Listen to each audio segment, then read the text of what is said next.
اپنے بیوی بچوں کے لیے کیا کیا نہیں کیا مگر آخری وقت میں وہ دیکھنے تک نہیں آئے۔ اب تک بہت سارے نوجوان بہت سارے تدفین میں جڑے ہیں، لیکن اس مرحوم کی جو درد بھری داستان ہے میں چاہتا ہوں کہ آپ بھی سنیں اور تمام انسانیت بھی سنیں اور ان کی حق میں دعائیں بھی کریں کہ انسان کیسے کیسے درد سے سفر سے گزرتا ہے۔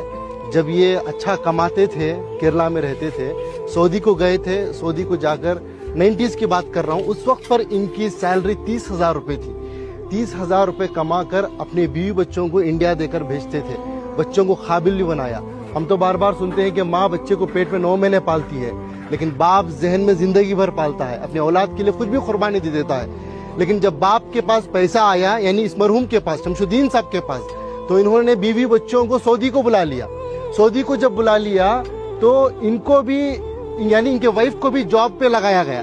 وہ جاب کرنا چاہتی تھی شاید، تو جاب کو ان کو لگایا گیا، تو ان کی سیلری ہو گئی 60,000، ان کی سیلری تھی 30,000۔ پھر کچھ ہی دن گزرے، ان کے پاس کچھ پیسہ آیا ان کی بیوی کے پاس، ان کو اپنی زندگی سے دور کر دیا۔ یہ ایک دن تھا، یہ اپنی بیٹی سے ملنے کے لیے، اپنے اولاد سے ملنے کے لیے سعودی میں ہی، جو ان کی بیوی الگ فلیٹ لے کر رہتی تھی، وہاں پر جاتے ہیں۔ باپ اپنی بیٹی کی محبت میں انٹری لیتا ہے، جاتا ہے، بیٹی دروازہ کھولتی ہے، بیٹی باپ کو دیکھتی ہے، جیسے ہی باپ کو دیکھتی ہے ایک دم سے دروازے کو موچ دیتی ہے۔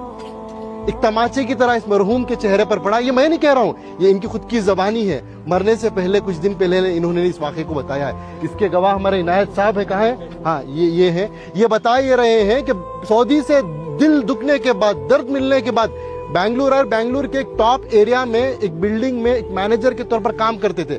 یہ خود اس کے گواہ ہیں کہ ایک ملٹری کی طرح سسٹم تھا ان کا۔ بس میں انسانیت سے یہی بات کہنا چاہتا ہوں کہ دولت تو کمانا ہے، وہ مقدر کی ملے گی، لیکن اپنے رشتوں کو بنائیں، پہلے اپنے بچوں کو، اپنی اولاد کو مسلمان بنائیں، انسان بنائیں۔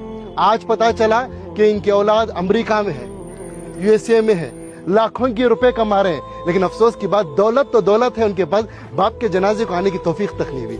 یہ اللہ کا کرم ہے کہ اللہ نے مجھے اور آپ کو چنا ہے، میں اور آپ آئے نہیں یہاں پر، اللہ ہمیں بھیجا ہے، اللہ نے ہمیں یہ توفیق دی ہے، تب جا کر اس قبرستان میں آئے ہیں، اس مرحوم کے جنازے میں شرکت کر رہے ہیں۔ اس مرحوم کی نصیب دیکھیے، آج مسجد میں نماز کے جنازہ ادا ہوئی۔ انعام بھائی، بڑا مجمع تھا، مسجد کے امام صاحب، ایک عالم دین نے ان کا جنازے کی نماز پڑھائی، اور تمام اللہ کے نیک بندے مل کر آ کر آج تدفین کے لیے جڑے۔